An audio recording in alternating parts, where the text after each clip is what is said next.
Bonjour, je suis Amemi Mohamed. Je vous invite à s'abonner à ma chaîne YouTube dédiée pour la physique et la chimie dans les classes préparatoires. Je vais vous montrer aujourd'hui quelle est l'influence de la parité du potentiel donc, sur les solutions donc, de l'équation de Schrödinger à une dimension. Nous avons devant nous donc l'équation de Schrödinger à une dimension, h par cartésien des deux psi sur dx2 plus v de x fois psi égale e psi. Bien sûr, c'est l'équation de Schrödinger indépendante du temps. Maintenant, je vais prendre un potentiel pair, bien symétrique, c'est-à-dire que v de moins x égale à v de x. Donc, je vais écrire l'équation de Schrödinger pour v de x sur dx2 plus v de x fois psi de x égale e fois psi de x. Maintenant, je change x au moins x, moins h par carré sur 2m, d2 psi de moins x sur dx2, plus, puisque le potentiel est symétrique, c'est le même, donc v de moins x égale à e fois psi de moins x. Donc, psi de x et psi de moins x sont tous les deux solutions de l'équation de Schrödinger avec la même valeur de l'énergie. Avec la même E. Ici, donc, il y a deux cas qui se posent.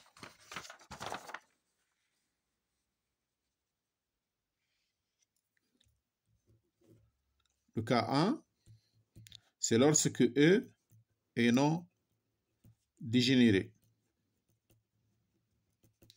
Une énergie qui n'est pas dégénérée, c'est-à-dire qu'à chaque valeur de E, on lui associe une seule fonction d'onde. Ceci donc, E est non dégénéré. Lorsque E est non dégénéré, alors psi de moins x, elle s'écrit comme une constante fois psi de x, c'est-à-dire que les deux solutions, ils diffèrent par une constante. Et à ce moment-là, lorsque je change ici x en moins x, donc ça devient psi de x égale à c fois psi de moins x. Je remplace donc psi de moins x par cette expression, c fois psi de x, et je trouve qu'il est égal à c carré fois psi de x. Et donc, ceci, je peux tirer que c carré égale à 1. Et donc, c égale à plus ou moins 1. Donc, les solutions possibles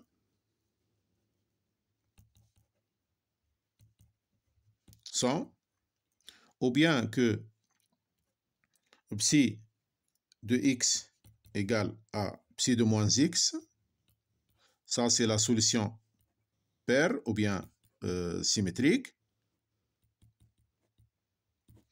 ou bien que psi de moins x, psi de x égale à moins psi de moins x, et c'est la solution anti-symétrique ou bien impaire.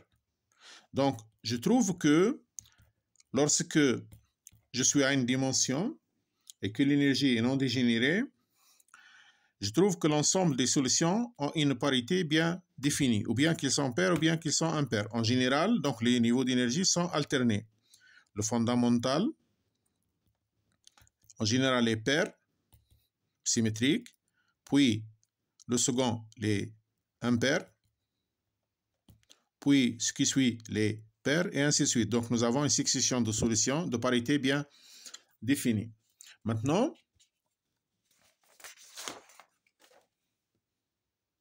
lorsque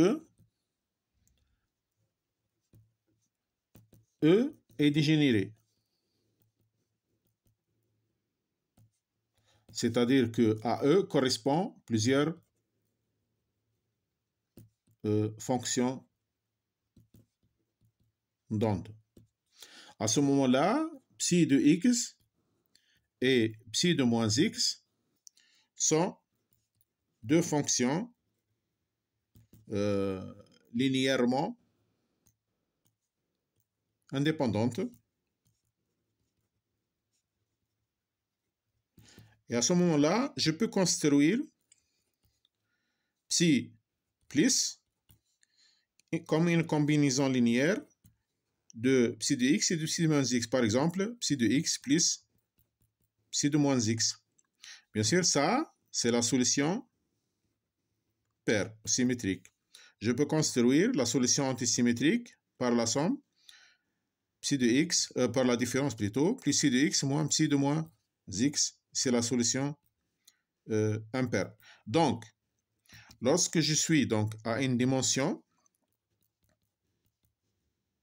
et que le potentiel est symétrique, les fonctions d'onde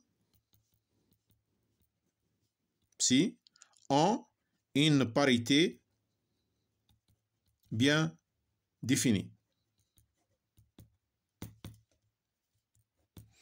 Soit paire, soit impaire. En général, donc, lorsqu'on a un système qui possède plusieurs niveaux, on trouve qu'ils sont alternés. Et le fondamental, donc, il est toujours paire. Dans le cas où E est dégénéré ou bien E est non dégénéré.